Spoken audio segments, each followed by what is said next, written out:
दिल्ली में बब्बर खालसा का आतंकी बटाला ग्रेनेड हमले का है आरोपी। दिल्ली पुलिस ने राजधानी से बब्बर खालसा के आतंकी करणवीर को गिरफ्तार किया है। करणवीर पंजाब के बटाला में किला लाल सिंह थाने पर हुए ग्रेनेड अटैक का आरोपी है। इस थाने पर इसी साल 7 अप्रैल को हमला किया गया था। करणवीर को दिल्ली पुलिस की स्पेशल सेल ने गिरफ्तार किया है। आपको बता दें, इसी महीने की 23 तारीख को दिल्ली पुलिस ने बब्बर खालसा इंटरनेशनल के आतंकी को गिरफ्तार किया था। पुलिस ने गिरफ्तार आतंकी की पहचान आकाशदीप के रूप में की गई थी। आकाशदीप को दिल्ली पुलिस की स्पेशल सेल ने गिरफ्तार किया था। दिल्ली पुलिस को कल एक बड़ी सफलता मिली जब पंजाब के किला लाल सिंह पुलिस स्टेशन में जो ग्रेनेड अटैक 7 अप्रैल को मॉर्निंग में हुआ था, अर्ली मॉर्निंग, उसके दूसरे एक्यूज को अरेस्ट करने में सफलता मिली है।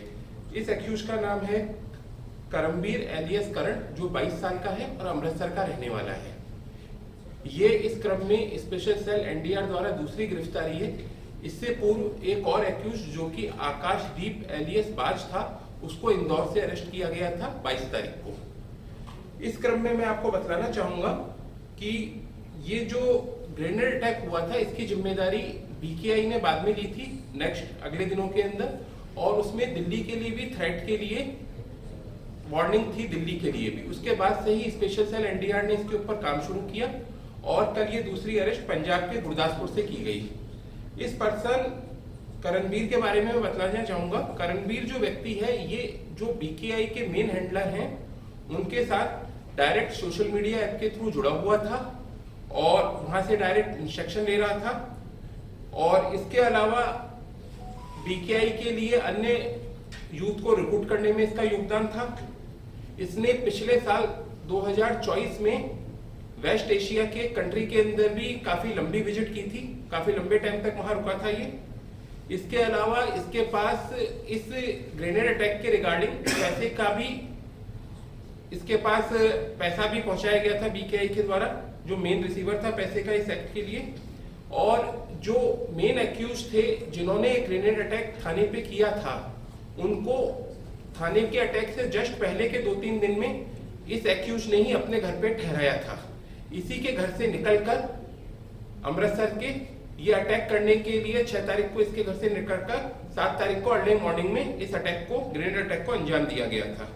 इसके अलावा इसका भाई गुरुसेवक भी इस अटैक की कॉन्स्पिरेसी और प्लानिंग के अंदर शामिल था, जिसको पहले ही पंजाब पुलिस द्वारा अरेस्ट किया जा चुका है।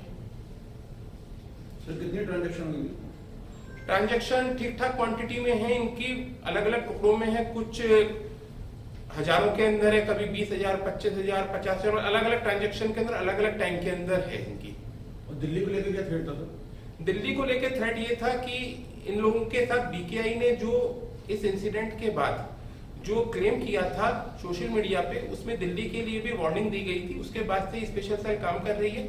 और प्लस ये जो दोनों एक्यूज आकाशदीप एलियस बाज और करण, ये करण है जो दूसरा एक्यूज करमबीर, ये दिल्ली के अंदर भी एक आर्म्स की सप्लाई के अंदर शामिल रहे हैं, जिनमें रिगार्डिंग इनको दिल्ली पुलिस ढूंढ रही थी।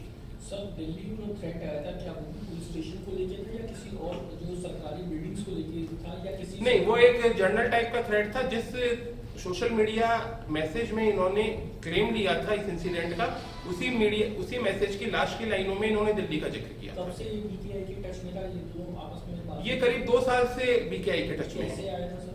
सोशल मीडिया ऐप के थ्रू। सोशल आरोपी के पास से क्या करें, हथियार भी बरामद हुए? नहीं, हथियार अभी बरामद नहीं है। सर, जैसे आकाशदीप क्रेन ऑपरेटर बन के छुप के बैठा हुआ था, क्या ये भी किसी दूसरे? जी हाँ, बिल्कुल। ये इसने जो इसका मूल गांव अमृतसर है, वारदात के बाद इसने अपना गांव छोड़ दिया था। इसका भाई भी अरेस्ट हुआ था। इसके बाद ये गुरदासपुर के किसी इंटीरियर के छोटे गांव के अंदर छुप के रह रहे थे, अपने दोस्तों से, फ्रेंड सर्कल, फैमिली से छुप के, और मोबाइल वगैरह और जो भी ये टेक्निकल डिवाइस होते हैं उनको भी ये अवॉइड कर रहे थे और ये अपना छुप के टाइम पास कर रहे थे उसके। सर, क्या कोई दूसरी आईडी भी मिली है इनके पास, जैसे आधार कार्ड वगैरह कोई फर्जी मिला हो, कुछ आईडी? नहीं, उसमें भी इन्वेस्टिगेशन चल सर, रही अभी है। और भी लोग हैं इनके साथ जिनकी तलाश कर रहे हैं, आप लोग कर रहे हैं? नहीं, निश्चित तौर पे इसके अंदर अभी कुछ और लोग हैं जिनकी अरेस्ट की जानी बाकी है। सर, पंजाब में 14 के करीब ग्रेनेड अटैक थानों पे हुए हैं, तो उनसे भी लिंक है इसका कुछ?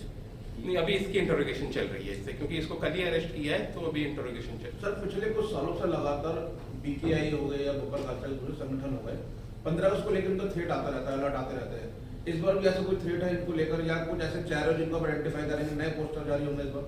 नहीं, दिल्ली पुलिस देखिए 15 अगस्त या 26 जनवरी या अदर फेस्टिवल इवेंट्स के ऊपर हमेशा अलर्ट रहती है, और किसी भी प्रकार की जो हमारे पास खुफिया सूचनाएं आती हैं उसके लिए और बाकी अलर्ट मोड के ऊपर काम करती है। इस बार भी दिल्ली पुलिस पूरी तरह से अलर्ट सर, है। इससे पहले जिस DKI के आदमी को आपने अरेस्ट किया था उसमें आपने ये कहा था उस PC में कि इससे इंटरोगेशन में ये पूछा जाएगा कि इसका आगे की प्लानिंग क्या थी, क्या ये कुछ और प्लान कर रहे थे, टारगेट प्लान कर रहे थे, तो कुछ जानकारी में सब आया अभी तक? देखिए, कुछ हथियारों के बारे में हमको पता लगा है, अभी मैं डिटेल में आपको नहीं बता पाऊंगा। कुछ हथियारों का इनका लाने का प्लान था दिल्ली के लिए, उसके लिए अभी हमारी इंटरोगेशन अभी चल रही है। दिल्ली NCR से हथियार लाए थे या विदेश से हथियार लाए थे?